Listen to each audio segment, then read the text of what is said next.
Welcome to another episode of Tricks of the Trademark with me, Erik Pelton. Here, I share insights, tips, and advice based on my 25 years of experience helping businesses protect and build bold brands.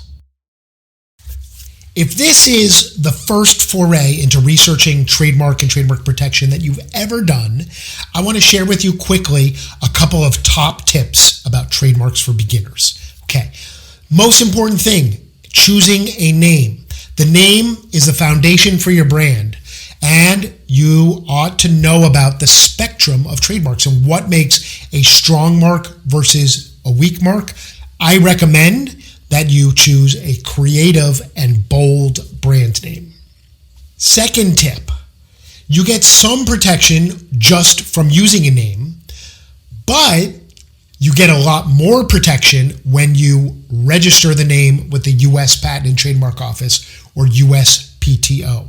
Yes, there are some costs involved, but it has a great return on trademark investment because the value of a registration to building a strong, protected brand really is hard to measure in dollars and cents, but it far exceeds the costs. And the trademark registration process can be long. It takes a year plus on average, but the important thing is to begin that process. Proper use of a trademark is also helpful to know about. Use it in a manner that stands apart, so in bold or italics or color if it's in a group of text, and use the proper trademark symbol when applicable, TM, SM, or R with a circle.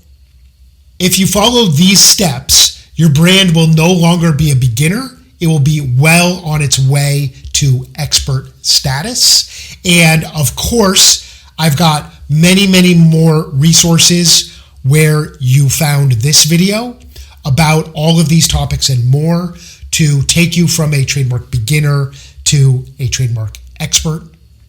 You've just listened to another episode of Tricks of the Trademark with me, Erik Pelton. For lots more episodes, videos, content, links, blog posts, and more, visit our website at www.erikpelton.com.